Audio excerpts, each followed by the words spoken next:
सब संग साथ मन को सुलझाने की बातें हैं, इसलिए अकेले होने की कला तो सीखना ही होगा। दोस्तों, आपके अंदर जो वो खूबसूरत फूल है वह सिर्फ अकेले होने पर खिलता है। चाहता तो हर कोई है अकेला रहना, लेकिन यह सभी की दुविधा है। अकेले रहो तो अकेलापन खलता है, और किसी के साथ रहो तो उसके साथ रहने में झंझट है। ना साथ रह सकते ना अकेले रह सकते, यही तो सबसे बड़ी समस्या है। यह सिर्फ आपकी समस्या नहीं है, यह सभी की है, क्योंकि अकेले रहना एक कला है, एक साधना है, जिसे आहिस्ता आहिस्ता सीखना पड़ेगा। चलिए दोस्तों, अकेलेपन की शक्ति को एक स्टोरी के माध्यम से समझते हैं। प्राचीन समय की बात है, एक समुद्र के किनारे एक गुरु अपना आश्रम बनाकर रहा करते थे। हजारों शिष्य उनसे ज्ञान ग्रहण करने के लिए दूर दूर से उनके पास आकर रहा करते थे। गुरु का ज्ञान देने का तरीका बहुत ही अनूठा था। शुरुआत में वे अपने शिष्यों को उपदेशों के माध्यम से ज्ञान देते थे। उसके बाद वो अपने शिष्यों को उस ज्ञान का अनुसरण करने के लिए कहते थे, उस ज्ञान को अपने जीवन में उतारने के लिए कहते थे। एक बार उस आश्रम में एक सम्राट अपने बेटे को लेकर पहुंचा। उस सम्राट ने गुरु से प्रार्थना की, आप मेरे बेटे को अपने आश्रम में रहने दें और अपने तरीके से उसे ज्ञान दें। उसे इस आश्रम में बिल्कुल भी नहीं लगना चाहिए कि वह एक राजा का बेटा है। उसे बिल्कुल एक साधारण शिष्य की तरह ज्ञान देने की कृपा करें। गुरु ने मुस्कुराते हुए कहा, सम्राट, ज्ञान इसी प्रकार लिया जा सकता है। अगर तुम अपने आप को दूसरों से बड़ा समझोगे तो कभी भी ज्ञान ग्रहण नहीं कर पाओगे। अगर तुम्हें ज्ञान प्राप्त करना है, तुम्हें दूसरों की तरह भी अपने आप को साधारण समझना होगा। यही ज्ञान ग्रहण करने की सबसे अच्छा तरीका है। तुम बिल्कुल निश्चिंत रहो, आज से तुम्हारे बेटे की जिम्मेदारी हमारे कंधों पर रहेगी। ये कहकर गुरु सम्राट के बेटे को लेकर समुद्र के किनारे टहलने चले गए।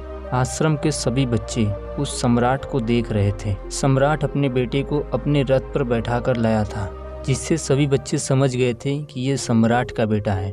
इसी वजह से आश्रम के सभी बच्चे सम्राट के बच्चे की तरफ आकर्षित हो गए थे। जब गुरु सम्राट के बेटे को लेकर समुद्र के किनारे टहल रहे थे तो सम्राट का बेटा अचानक फूट फूट कर रोने लगा, क्योंकि वह सिर्फ अभी 12 वर्ष का था और सिर्फ 12 वर्ष की आयु में उसके पिता उसे बहुत दूर छोड़कर चले गए थे। ये सदमा वह बच्चा सहन नहीं कर पा रहा था। वह नहीं समझ पा रहा था कि उसके पिता उसकी भलाई के लिए गुरु के पास छोड़कर गए हैं। उसे रोते हुए गुरु ने देखकर कहा कि बेटा, मैं तुम्हें चुप नहीं करूंगा। हो सकता है आज तुम्हारे मैं आंसू पोंछ दूं, लेकिन कल तुम फिर अपने आप को अकेला पाओगे। याद रखना, जीवन में इंसान अकेला आता है और अकेला जाता है। जो इंसान इस बात को जितना जल्दी समझ लेता है वो उतना जल्दी आत्मज्ञान के रास्ते पर निकल पड़ता है।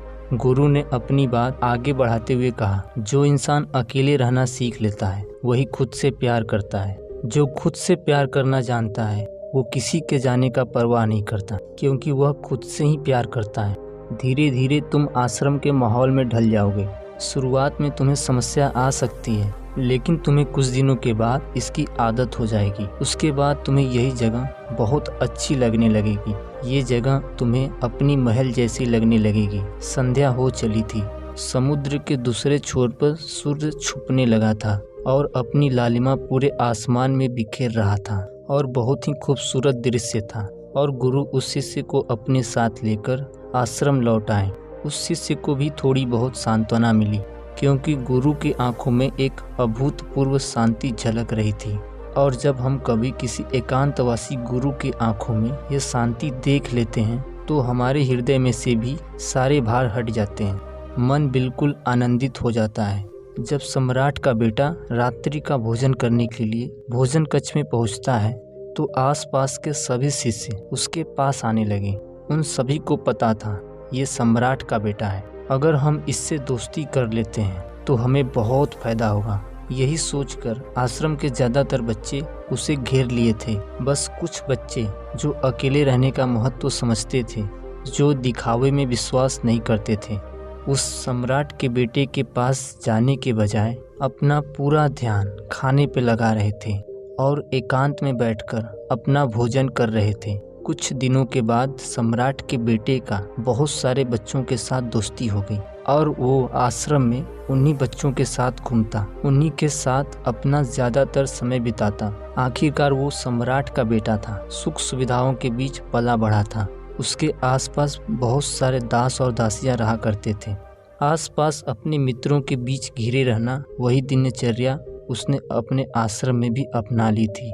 ऐसा नहीं था कि गुरु को ये सब पता नहीं था, पर गुरु उसे अलग तरीके से ज्ञान देना चाहते थे। बच्चों को ज्ञान आप उपदेश देकर नहीं दे सकते, उन्हें साफ साफ दिखाना पड़ता है। उसके बाद वो बात उन्हें समझ में आती है जो आप उन्हें सिखाना चाहते हैं। गुरु को ये बात पता थी, अगर मैं इसे बोलकर समझाऊंगा तो ये कभी भी समझ नहीं पाएगा।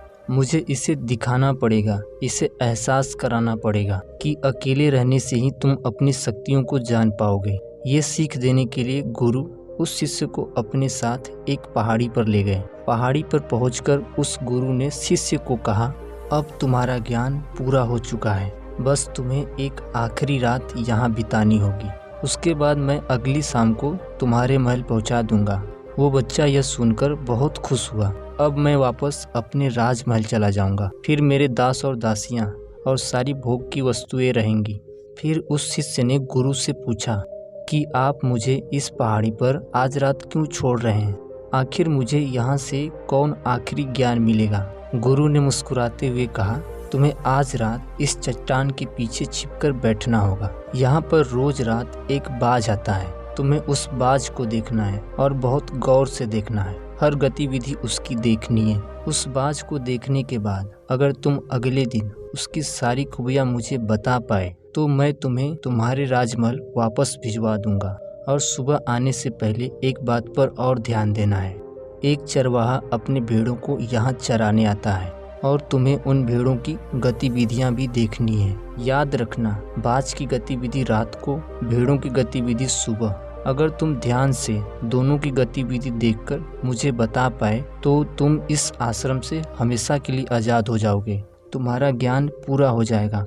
मैं तुम्हारे पिता से कह दूंगा कि ये बच्चा हमारे आश्रम का सबसे ज्ञानी है। ये कहकर गुरु अपने आश्रम में वापस लौट आए और वो बच्चा चट्टान के पीछे खड़ा होकर बाज का इंतजार करने लगा। काफी समय बीत जाने के बाद वहाँ एक बाज अपने बच्चों के साथ पहुंचा। सम्राट के बच्चे ने पूरी रात उस बाज की गतिविधि को ध्यानपूर्वक देखा और सुबह होने के बाद चरवाहा अपनी भेड़ों को लेकर वहां पहुंचा तो सम्राट के बेटे ने एक अभूतपूर्व दृश्य देखा। उसने देखा बाज मेमने के छोटे बच्चे को अपने पंजों में फंसाकर आसमान में उड़ गया। उसने उस भेड़ के बच्चे का शिकार कर लिया था। ये सारा दृश्य देखकर वह बच्चा अपने गुरु के पास पहुंचा। इससे पहले गुरु उससे पूछते, उसने गुरु को प्रणाम करते हुए कहा कि गुरुदेव, आप आश्रम के सभी बच्चों को यहाँ बुला दीजिए। मैं सब लोगों को बताना चाहता हूँ कि मैंने क्या देखा। जब आश्रम के सभी बच्चे वहाँ पहुँच गए तो उस सम्राट के बेटे ने कहना शुरू किया,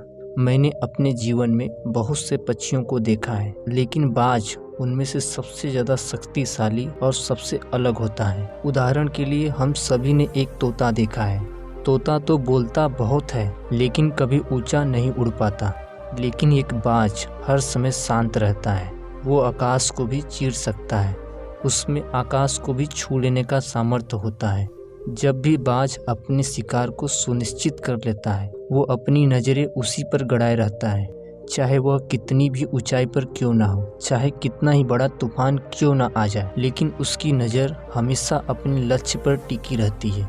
आज सुबह मैंने जिस बाज को देखा, उसने अपने हर भेड़ को शिकार नहीं बनाया, बल्कि उसने भेड़ की झुंड से सबसे छोटे मेमने को शिकार बनाया। उस बाज की तरह हमें भी अपना ध्यान सिर्फ एक लक्ष्य पर रखना चाहिए। चाहे कितनी भी मुसीबतें क्यों न आए, हमें अपना लक्ष्य स्पष्ट दिखाई देना चाहिए। हमें अपनी 10-20 अलग अलग लक्ष्य पर ऊर्जा बर्बाद करने के बजाय हमें सिर्फ एक लक्ष्य पर पूरा ध्यान केंद्रित करना चाहिए। तीसरी बात जो हमने उस बाज से सीखी, ये हम सभी को सीखनी चाहिए। बाज कभी भी किसी दूसरे पक्षी के साथ नहीं उड़ता, वो हमेशा आकाश में अकेला उड़ता है। इससे हमें सीख लेनी चाहिए, हमें कभी भी अपने से छोटी सोच वालों के साथ नहीं रहना चाहिए। आखिरकार हम वही बन जाते हैं जिसके साथ रहते हैं। इसीलिए या तो बड़ी सोच वालों के साथ रहो या तो अकेले रहो, क्योंकि जब हम अकेले रहते हैं तभी हम खुद की कमजोरियों और खुद की ताकत को समझ पाते हैं। और कमजोरियों को जानकर उसे दूर कर सकते हैं और ताकत को जानकर उसका सही इस्तेमाल कर सकते हैं। लेकिन ये तभी संभव होगा जब हम अकेले रहना सीखेंगे। चौथी सीख जो हमें एक बाज से लेनी चाहिए। बाज अपनी सीमाओं से हमेशा ऊपर उड़ता है। जब तूफान आता है तो हर एक पक्षी अपने घोंसले की तरफ भागता है, खुद को छुपाने की जगह ढूंढता है। लेकिन एक बाज ऐसा कुछ भी नहीं करता। लेकिन बाज अपनी सीमाओं को तोड़कर बादल को चीरकर ऊपर चला जाता है। हवाएं उसे रोकने की कोशिश करती हैं, उसकी पंख भारी हो जाती है, पानी और धूल की वजह से उसे कुछ भी नहीं दिखाई देता, लेकिन वह फिर भी आसमान की तरफ उड़ता रहता है और अंततः वह बादलों को चीरकर ऊपर निकल जाता है। और वहाँ जब तक उड़ता है जब तक मौसम ठीक न हो जाए। वह अपनी सीमाओं को सिर्फ इसलिए तोड़ पाता है क्योंकि वह अपनी समस्याओं से बिल्कुल भी नहीं घबराता, अपनी समस्याओं से डरकर कभी भी बचने का प्रयास नहीं करता, बल्कि एक सकारात्मक नजरिए के साथ उसका सामना करता है। जीवन में चाहे समस्याएं कितनी क्यों न आए, हमें उसका सामना करना चाहिए, ना कि उनसे डरकर कहीं छिपकर बैठना चाहिए। बहादुर तो वे हैं जो तूफानों से टकरा जाते हैं। पांचवी बात जो हमें एक बाज से सीखनी चाहिए, बाज अपने घोंसले में घास के कभी भी कोमल तिनके नहीं रखता। जो घोंसले में तिनके कोमल होते चले जाते हैं उन्हें वह निकाल कर फेंकता रहता है। ठीक उसी तरह चाहे आपको कितनी आरामदायक जिंदगी क्यों ना मिली हो, उससे ऊपर उठकर अपने आलस्य को तोड़कर जीवन में हमेशा मेहनत करना चाहिए। अपने घोंसले से कोमल तिनके निकाल दो और अपने आलस को तोड़कर निकल जाओ। हर दिन अपने आप को चुनौतियां दो, हर दिन मुश्किलों से लड़ो, क्योंकि वही मुश्किलें तुम्हें मजबूत बनाएंगी। जंगल के राजा शेर को भी झुंड बनाकर शिकार करते हुए देखा जा सकता है, लेकिन बाज हमेशा अकेले शिकार करता है, क्योंकि बाज जानता है भीड़ तो हौसला देती है लेकिन साहस छीन लेती है। आदमी को हमेशा अकेले ही आगे बढ़ना होता है। यही कारण है कि वह जल थल नभ सभी जगह अपने शिकार का परचम लहराए रहता है। बाज की उम्र लगभग 70 साल होती है, लेकिन वह सिर्फ 40 साल की उम्र में बूढ़ा हो जाता है। नाखून उसके पैर में चुभने लगते हैं, पंख उसके भारी हो जाते हैं, उसकी चोंच मुड़ जाती है, उसकी शरीर भारी हो जाती है, जिससे उसे उड़ने में बहुत सारी समस्याओं का सामना करना पड़ता है। ऐसे में उसके पास सिर्फ 2 विकल्प होते हैं, या तो वो एक खुद की अवस्था को स्वीकार कर ले और भूखा प्यासा मर जाए, या किसी दूसरे जानवर का शिकार बन जाए। और दूसरा विकल्प यह होता है कि वह 6 महीने बहुत ही दर्दनाक प्रक्रिया से गुजरे और खुद को पहले जैसा मजबूत बना ले। लेकिन दोस्तों, बाज तो बाज होता है, वह दूसरा विकल्प चूज करता है। इसके लिए वह खुद को बहुत ही ऊंचे पहाड़ पर ले जाता है, जहां वह पहले अपनी चोंच से अपने सारी पंख को खींच कर उखाड़ देता है और चट्टान पर अपने पैर मार मार कर अपने पैर तोड़ देता है, और उसके बाद और उसी चट्टान पर अपनी चोंच को पटक पटक कर तोड़ देता है।